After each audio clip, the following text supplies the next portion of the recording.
Chapter 12 Bonsai. It was the North Vietnamese who ended the stalemate between them and Bravo Company, 1st Battalion, 9th Marines, 3D Marine Division. They ended the stalemate by overrunning the command post and the 2D platoon of Bravo Company. PFC Henderson, lying in front of the bamboo with his .45 in hand and a dozen grenades hanging from his web gear and flak jacket, could hear NVA moving in the bushes. In fact, he'd tossed a couple grenades where he could actually hear them jabbering. Suddenly, there were shouted commands in Vietnamese, and just as abruptly, NVA came swarming out of the brush. Bonsai.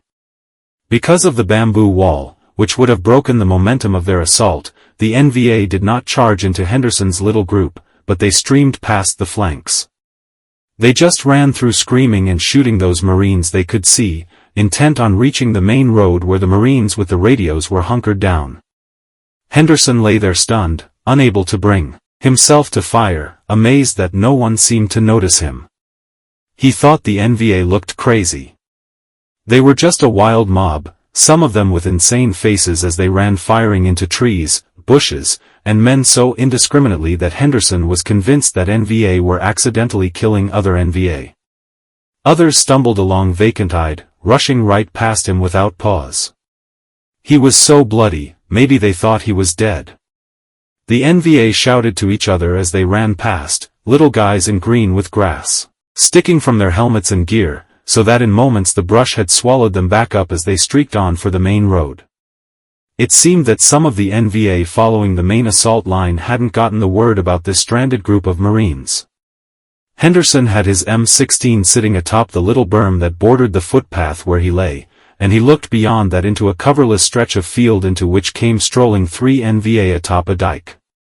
They were walking close together, and the one at the tail even had his AK-47 slung over his shoulder instead of in his hands ready to use.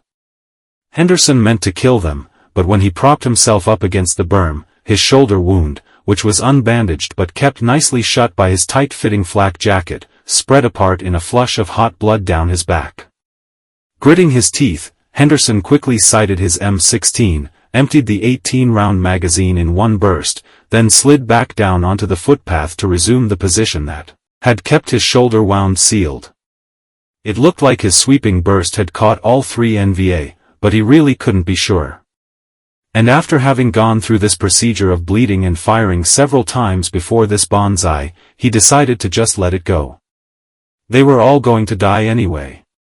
He just resigned himself to it, as did, it seemed, the other wounded Marines sprawled here and there around him. It was as if the pain of their wounds had slapped them into reality, so while the unwounded ran around like crazy men, screaming and wasting ammunition, there was no yelling among the wounded. There was only the unspoken feeling that when the NVA came back for them they would keep killing North Vietnamese until they themselves were killed. The main body of NVA reached the intersection of Router 561 and the east to west trail in a screaming, shooting fury. They were met there by Corporal Garza who, already wounded twice but still in position in the sunken road, wouldn't stop firing his M60 machine gun. Chickums came over the roadside hedgerows, followed by AK-firing NVA, and Captain Canape, only days away from reassignment to the astronaut training program at NASA, provided Bravo 6 last words to the CP at Con Tien: "I don't think I'll be talking to you again. We are being overrun." Captain Coates was killed. Captain Canape was killed. Lieutenant King was killed. Corporal Demers was killed. Corporal Garza was killed. Corporal Haynes was killed. Lance Corporal Bradley was killed. Some 50 feet east of this terrible crescendo of fire was the twice-wounded PFC Hendry, still huddled in the trailside ditch with Hughes and Piggott. They could hear a Marine screaming back on Route 561, "No, no, please don't kill me, oh God, please." A shot, a final scream. There was no more Marine fire from the CP area. Fuck this. Hendry thought as the situation became abruptly clear, and Piggott looked back at him, equally horror-stricken.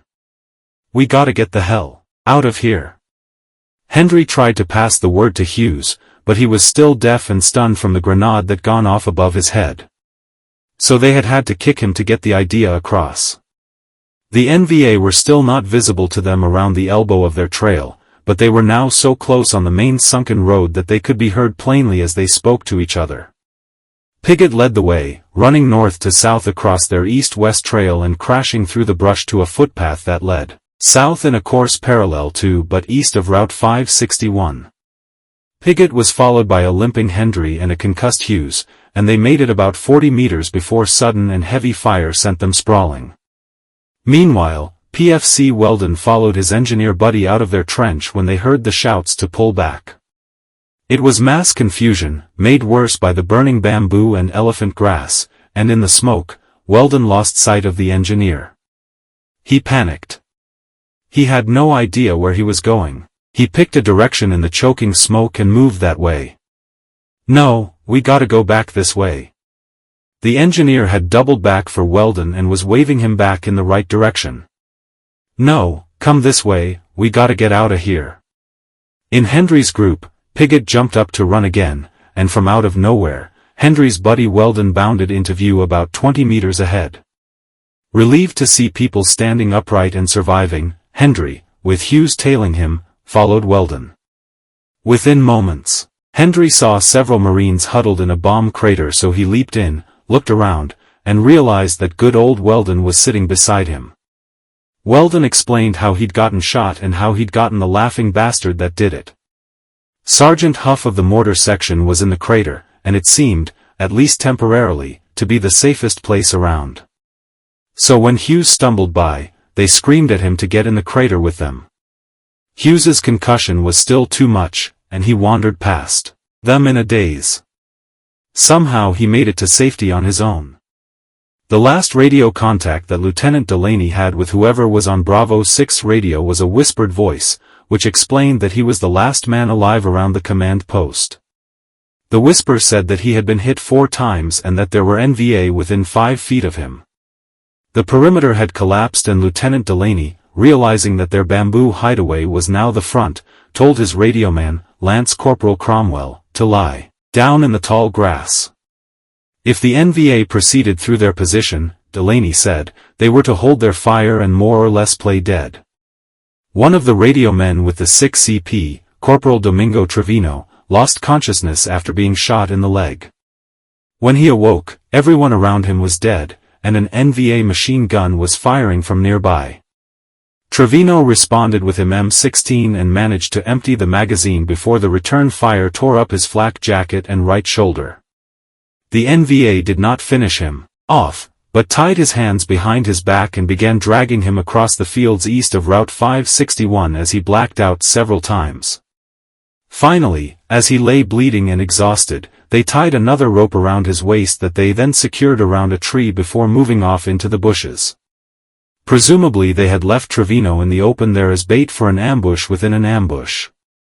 Even before the situation had completely deteriorated for Bravo Company's road-bound 2D and 3D platoon staff sergeant, Burns and his tail-end 1st Platoon had had their hands full with reinforcements being fed into the fray from Hill 70 to the east. Conducting business from the crater beside the demolished concrete hutch on the eastern shoulder of Route 561, Burns had his machine gunner LCPL Peter Talman hose down every rush visible to them in the elephant grass. Talman seemed to hit at least 2 of the bastards, and a new man, PFC Watson, did an equally outstanding job, exposing himself to fire 7 laws into Hill 70. Burns saw at least 2 more NVA go down from the law explosions. The rest kept working their way in until they had gotten within range to add a captured M79 grenade launcher to the mortar barrage landing around the platoon's crossroad positions. The NVA fired their M79 from so close that the Marines could hear each shell's outgoing pop, though they could see no one in the hedgerows and elephant grass around them. Then the NVA got within hand grenade range, and an NVA charged them on the heels of the first Chi-Com explosion. The man wore a recon-style bush hat and what Burns took to be a large pack, and he ran across Burns's front and hit the deck. Burns realized the pack was really a Soviet flamethrower just as the NVA let go with a stream of fire in the direction of Talman and his M60 machine gun. A flamethrower. Swinging his 12-gauge shotgun on the flamethrower operator, Burns kept his finger back on the trigger and pumped off 4 shells with such speed that it sounded like an automatic weapon. The NVA had not been aware of Burns until Burns popped from his crater to fire, and, blasted and bleeding, the NVA did not fire again. A few minutes later, a Chi-Com bounced off the rifle barrel of one of the Marines and exploded nearly at his feet, not injuring the rifleman but starting a grass fire on the right flank. Burns gave the startled Marine a hand and arms signal to move back and cover the rear of his crater. Then, he noticed another NVA trying to follow the fire into the platoon's perimeter. The NVA came over the embankment with bush hat, ammo vest, an automatic weapon, and Staff Sergeant Burns stood up again from his cover. This time his shotgun barked with lethality. In fact, the 12-gauge blew away most of the man's head. Bravo 1's platoon sergeant, in reality a young buck sergeant, was in position at the rear when he saw a man in helmet and flak jacket moving through the trees. Realizing that their reinforcements had finally broken through, he hollered, "Hey, Alpha Company over here." The man, another NVA in USMC gear, wheeled and fired in response, dropping the platoon sergeant.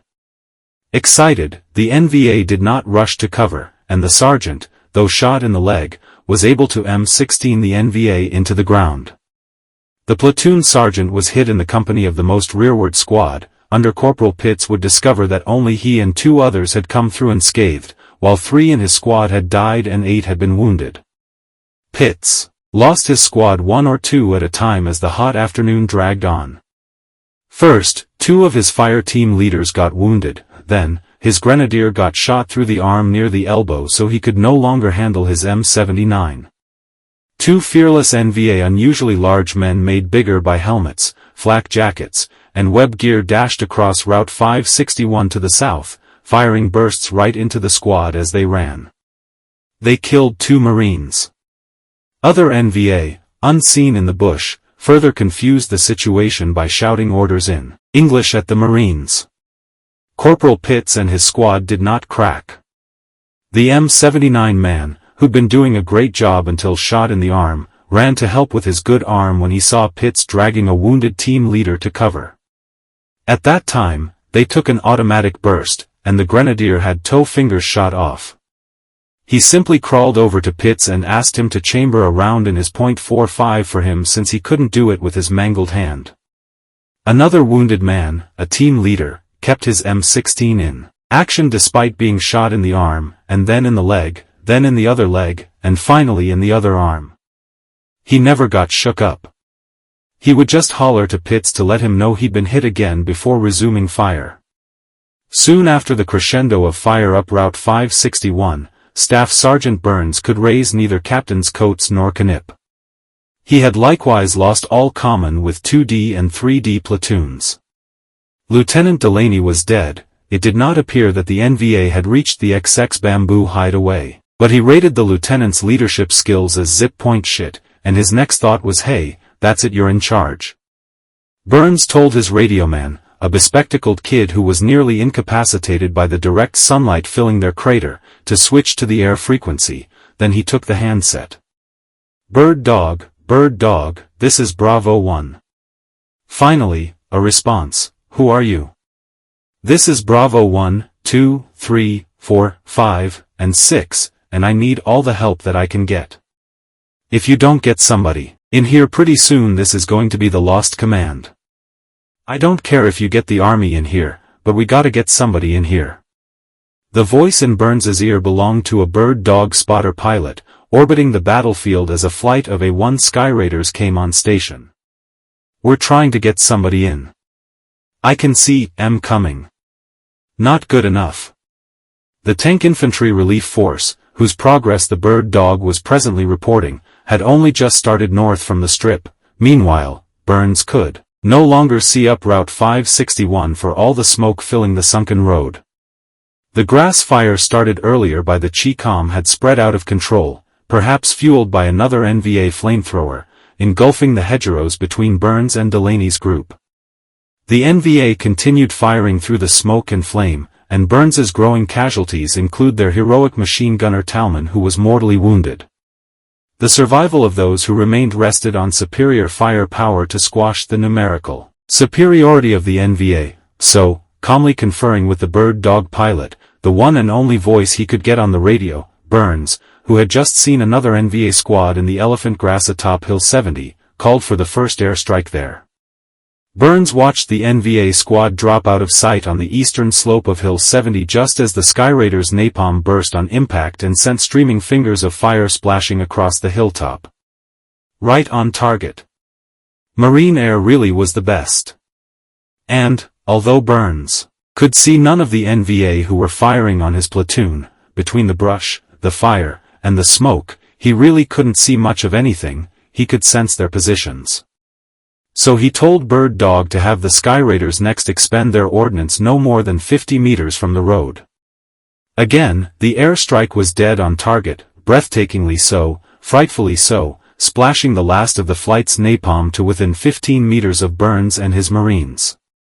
The jellied fire boiled up right before them, sucking the air from their lungs, the heat on them like paint, while the air swirled with ash and dust. Beautiful, perfect, but although the NVA fire did lessen, Bird Dog immediately reported to Burns that he could see 40 NVA at the crossroad farther up the trail. That had been the center of Bravo 6's position. Burns, realizing the worst had probably occurred, made a decision that he relayed to Bird Dog, "Okay, you know what to do. There's nobody firing down there, they must all be dead. I want an airstrike on that area." 2 survivors were trying to make it back down Route 561. One of the assistant mortar gunners, PFC Ronnie B. Fields, watched as one of the survivors who was already wounded stumbled and fell on the road. His buddy went back to help him, and on that spot they both died, shot in the head. Horrified, Fields asked Sergeant Huff, the mortar section leader, if they hadn't better pull back to where Burns's platoon was set up behind them on the road. Huff agreed. The first order of business, though, was to retrieve LCPL Simon Cull, a mortar gunner who had found himself pinned down by one particular sniper.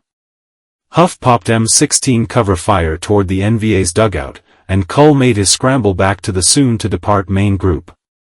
Nerby, Lieutenant Delaney and his radioman, Lance Corporal Cromwell, were also planning to make their bird. They had survived unscathed so far because of the dense bamboo thicket overhanging the part of the shallow roadside ditch where they had sought cover. It shielded them and deflected what rounds did come snapping through. And with Huff's Marines deployed around them, they were tucked in the middle of the fight and had probably felt the safest of any of the participants. Which was negligible comfort, especially when several Marines appeared from the smoke and ash and burning hedgerows ahead and ran past them on the road. They looked like the last survivors of the lead platoons.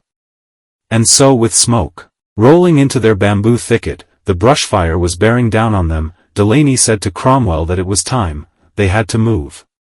Delaney was humping his gear and Cromwell his radio. Both of them were weak from the sun and could barely move.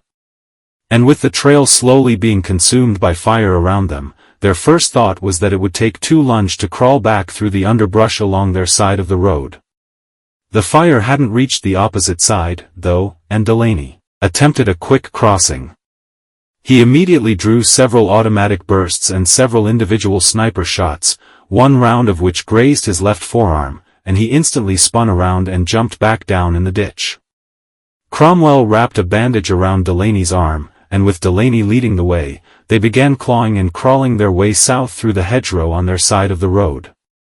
Their fear was so great as they heard the NVA firing from closer and still closer, that they felt neither the thorns nor their fatigue.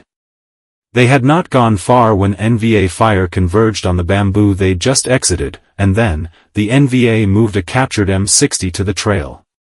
Cromwell wiggled the brush as he crawled, drew a quick burst from the M60, and was grazed in the arm just enough to draw blood. 5 minutes and a few meters farther on, still crawling and still shaking the brush, he was kicked in the shoulder from behind by what sounded like an M16 rifle in NVA hands. Meanwhile, Sergeant Huff of the weapons platoon, also intent on pulling back, left his cover and moved to the other side of the road to ensure that he was leaving none of his men behind. He saw no one, but before they made their move, a man in the brush between Huff's position and acting gunnery Sergeant Ritchie suddenly opened fire with his M60 backward toward 1st Platoon. Huff jumped up again, screaming to stop, but when the helmeted, flak-jacketed man swung the M60 on him, once more, an NVA had gotten into their lines by wearing Marine gear. Huff instantly shot the gunner to death with a short burst from his M16. That was it. Sergeant Huff shouted a command, and the next thing Delaney and Cromwell knew, men of the weapons platoon emerged from the brush to run past them on the road. A bomb landed then, 50 meters up trail, and the sunken road was awash in smoke, dust, and ash, a real smoke screen. So Delaney jumped out onto the road. Cromwell, everybody's going. Let's get out of here. Cromwell, following, the radio and extra 25-pound burden on his back, finally succumbed to the heat, passed out on the road, as Delaney, half dead himself, stumbled along with his eyes forward. No one noticed Cromwell as he lay unconscious. PFC Weldon came out of Huff's crater with neither his M16 nor his ammo bandoliers. They had been given to an able-bodied Marine because Weldon had previously been fading in and out of consciousness. Now, though, despite his shock and blood loss, he was moving fast to save this life, surprising what the human will does, as he later put it, following the helmet bobbing ahead of him as they raced through the scrub brush. The first 5 Marines out of the crater ran through a hedgerow and disappeared into a bamboo thicket about 30 meters away. No sweat, PFC Hendry thought, but when his turn came, he discovered that his through-and-through shot leg had stiffened up. He limped toward the bamboo with rounds kicking up dirt around him, and, upon reaching this cover, he promptly fell down. One at a time, more Marines crashed into the bamboo. Some paused to put down covering bursts for Corporal Warren and PFC Wiggums of the weapons platoon who'd been wounded after clambering up the crater side and out into the open for the run to the bamboo. The reeds snapped above their heads from NVA firing on full auto, and the brush fire shimmered toward them. The Marines took off again through the bamboo stalks, streaking through both fires to reach the main road. Hendry ran as well as he could, then dived into a hedgerow next to a man who'd been shot in the elbow, so his forearm just hung uselessly. He asked Hendry to bandage him, and Hendry was just finishing the job when another mortar round landed on the road, this time only 15 meters away, so that Hendry was suddenly slapped and stung. He'd taken 2 chunks in his leg and 13 smaller pieces in his hands and arms. The elbow-shot man had also picked up a few additional wounds. Upon reaching Bravo 1, PFC Fields and another Marine from the weapons platoon were directed to take up positions on the left flank. They had no more gotten set in than there was the report of a .45 pistol, and Fields twisted around only to see that the pistol shot had missed an NVA coming out of a nearby hedgerow. The NVA shot first with his AK-47, drilling Fields in his left arm and left leg, but Fields still managed to swing his M16 around and drop the NVA dead on the spot with a burst to the chest. After being peppered by the mortar round, Hendry suddenly realized no one else was around, and he took off in as much of a flat-out run as his wounds would allow. 20 meters farther south was Bravo 1, and reaching them, he fell completely spent into some bushes. He hung suspended there, watching the blood run from his new wounds, and for the first time all day he lit a cigarette, then another, and another. He drank from his canteen, and he prayed.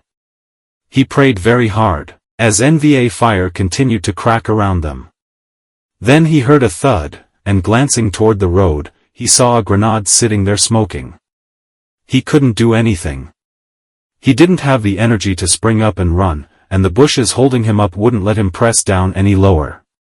This is just what I need, God damn it. He put his arms over his head. The grenade did not explode. It was another dud. Hating to do it but not sure they would survive otherwise, Staff crossroad perimeter.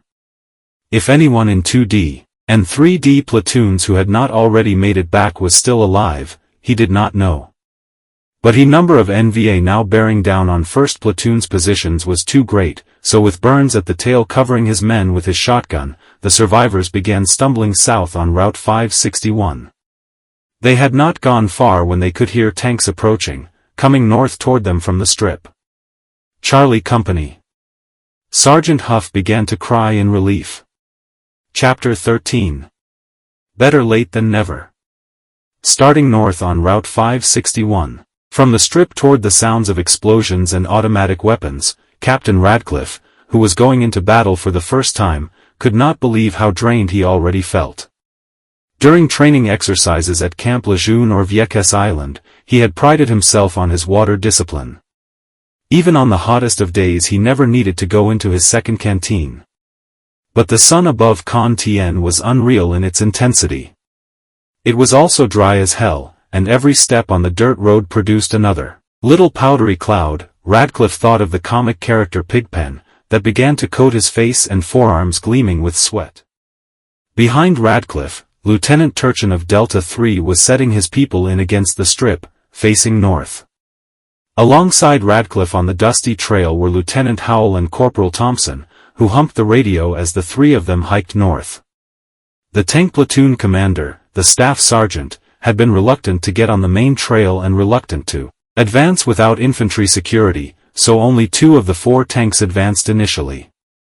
The group had gone up the road about 30 or 40 meters when they bumped into the first 2 or 3 of Bravo Company's wounded survivors staggering south. Lieutenant Howell, late of Bravo Company himself and very anxious to ratch his former compatriots, recognized the men and asked them what was happening. No real help here, Radcliffe thought as he listened to their semi-coherent answers. He sent the men on down the road then, and as they continued on, Howell recognized another familiar face coming toward them, Lieutenant Delaney. "Hey, Delaney, where the hell's Bravo Company?" "I don't know. I couldn't get up to them." Rightly or wrongly, Radcliffe made the snap judgment, there is no other kind in combat, that Delaney really meet wouldn't and that the man would be of no value to them. As Radcliffe tried to question Delaney, he responded with a vacant stare and rambling explanations that became a bit incoherent. The heat, that terrific, brutal heat, had wilted Delaney. Radcliffe told him to get to Turchin's position. There he was to let Turchin know who he was, organize the Bravo stragglers there into fire teams and squads, and to stand by to assist the relief force. Flesh out Turchin's perimeter, and do the best you can to account for the men we're going to send back to you. Another 10 to 20 meters up the trail, Radcliffe, Howell, and Thompson ushered back another few of Bravo's walking wounded, then they knelt behind cover as AK-47 fire began to crack from some trees off the road. It was the first enemy fire directed at the relief force. Anxious to keep pushing and to avoid getting tied down in a squad-sized squabble, it was then that Radcliffe noticed 2 men in the field to the right, 20 meters or less from him. One of them was lying down, the other was kneeling, starting to get up. Radcliffe thought it was a Marine and a wounded Marine, then he realized the one getting up was shouldering an AK-47. Bap bap bap bap bap. Before Radcliffe had time to think, he dropped both of them with his M16. He saw the kneeling one get hit, saw him spin and collapse over the prone man, as Thompson rushed up from behind to also squeeze off a burst. Radcliffe was not confident about his shooting, he had never fired expert on the rifle or pistol, and he rushed toward the NVA to make sure they were both really dead. He pushed the one NVA off the other, both dead. He had put about 5 rounds in each man. He was incredulous. Staff Sergeant Burns, covering the rear of Bravo Company's retreat with a shotgun in one hand and a law in the other, had only backed up some 40 meters from the junction where his platoon had fought all afternoon. He was on the west side of the road, moving cautiously, when he bumped into Captain Radcliffe and Lieutenant Howell who, along with Corporal Thompson and several functioning survivors of Bravo Company, were near a roadside crater.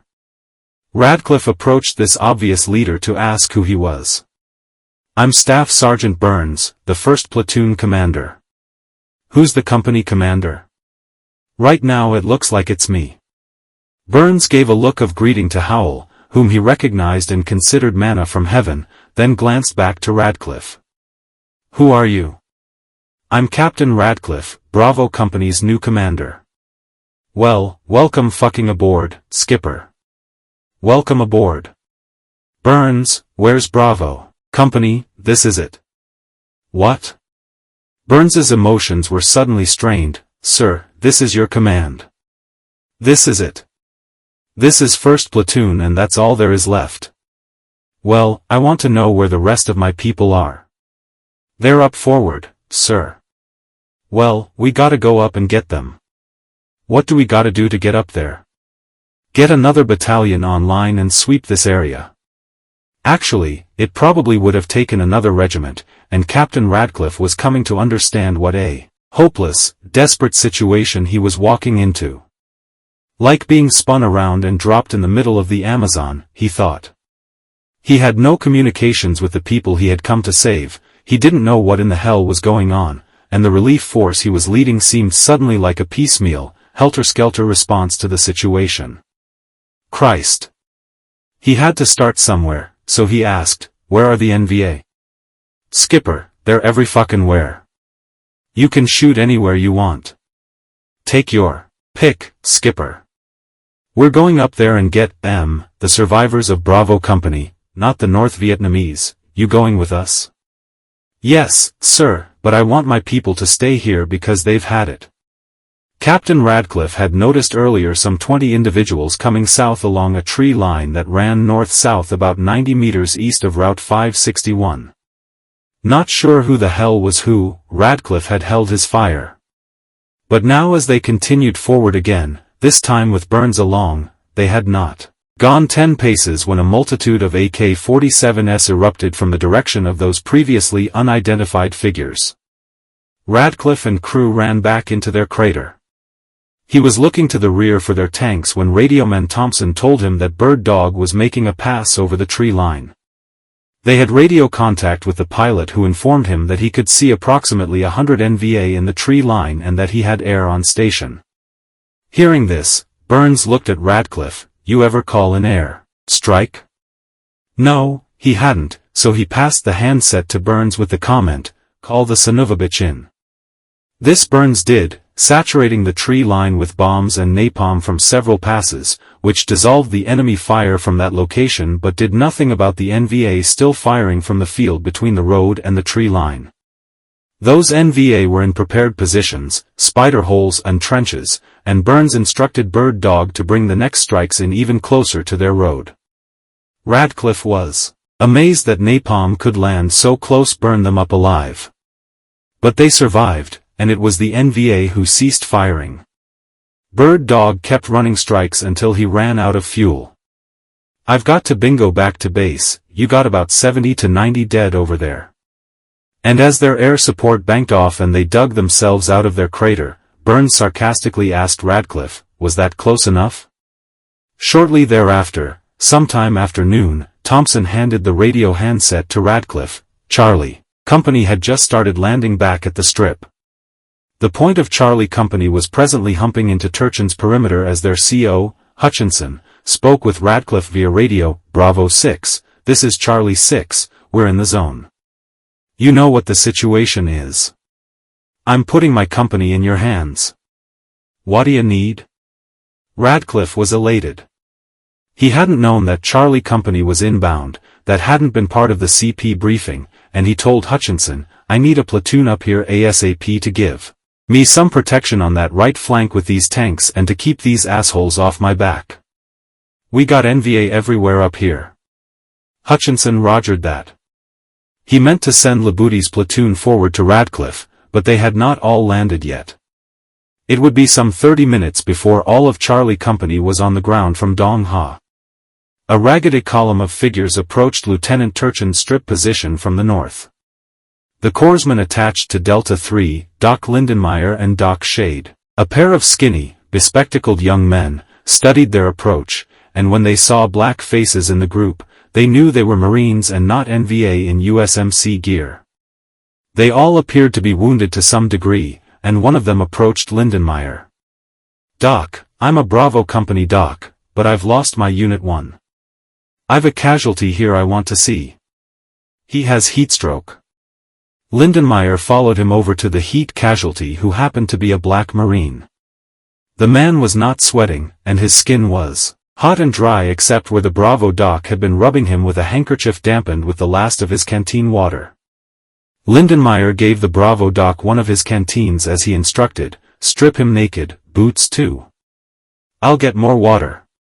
Lindenmeyer climbed aboard one of the tanks and yelled to be heard over the roar of the engines, I need your water can. I have a heat casualty who'll die without it. Okay. As far as Lindenmeyer could tell, the tank had only a single 5-gallon water can, so the crew was making a great sacrifice. Jumping down with the water can, he returned to the Bravo dock, and they immediately began to wet the man down from head to toe. Afterward, Lindenmeyer made his way over to Lieutenant Turchin's radioman who, considering the brown bar's greenness, almost appeared to be running the platoon. Lindenmeyer reported, I have 3 emergency medevacs and 5 priorities, and the rest are routine. Call in some choppers. Okay, Doc, I'll call you when they're inbound. SGT Thomas L. McGuigan, Right Guide for Delta 3 and as new as Lieutenant Turchin, saw 2 Marines from Bravo struggling with another wounded Marine down Route 561. McGuigan ran out to help carry the man in, then, he put a battle dressing around the bullet hole in the man's stomach and the exit wound out his side. He helped the men to the casualty collection point, threw his helmet off, and rushed back outside their lines to assist any other wounded he could find. The first man he ran into was a Marine who had streamers fluttering from his arms and legs, the long ties to numerous battle dressings. As the Marine continued by on his own power, he tossed McGuigan a grenade, the pin safely in place, with the comment, "You'll need this." After running the air strikes on their right flank, Captain Radcliffe took the lead on the right side off Route 561. Corporal Thompson was, as instructed, 10 feet behind him. Tell em what he hell we're doing, I don't have time to screw with em. When I need you, I'll call you, while Lieutenant Howell and Staff Sergeant Burns were almost shoulder to shoulder on the left side of the road.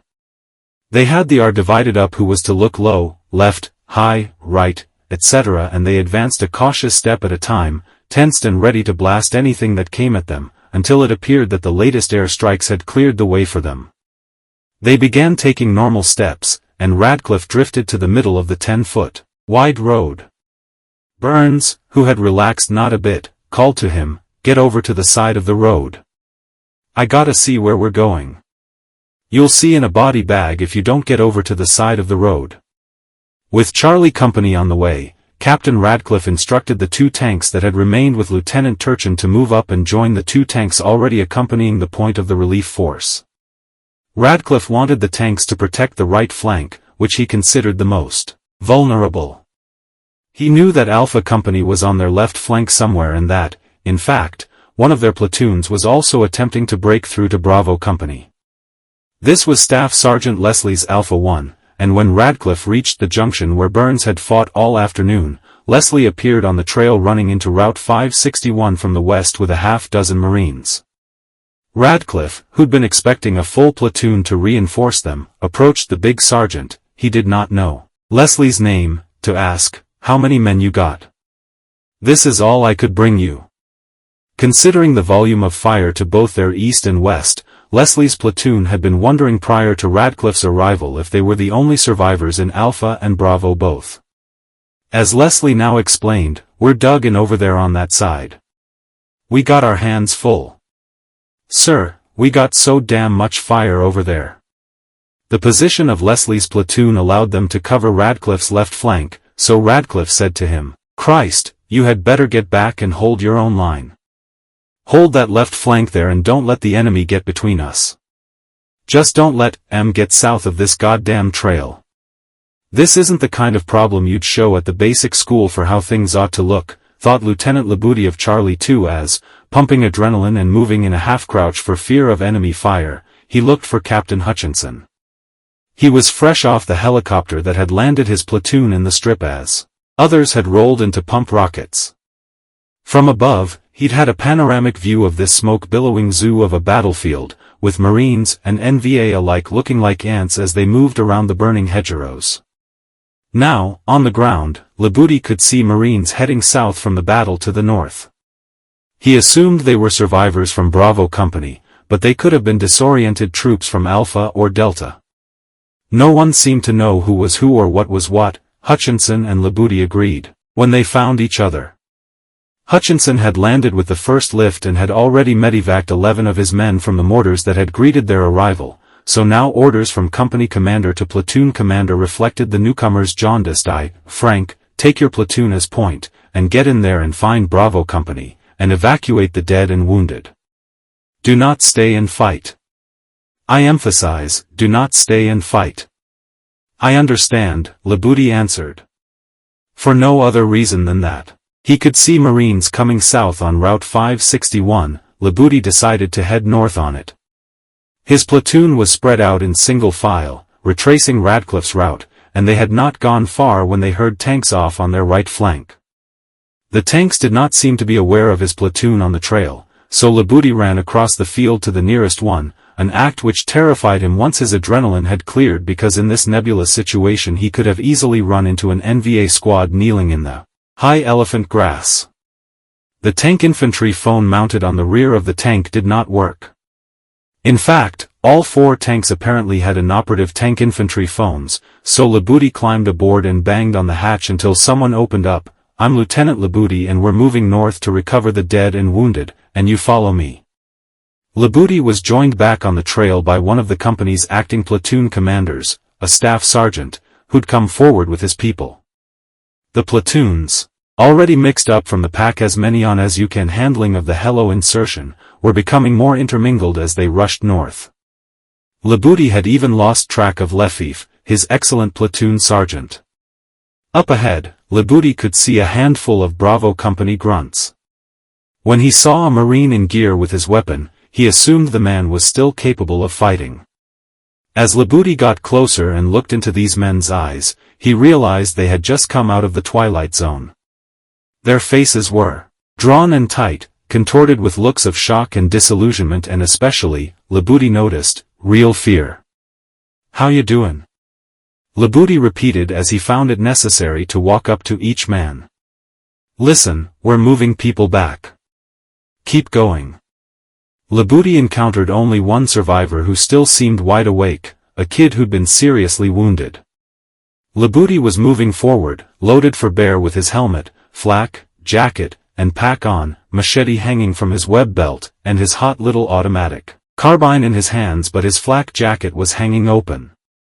Since he wasn't wearing any rank insignia, the kid grabbed him like he'd have grabbed a fellow enlisted man.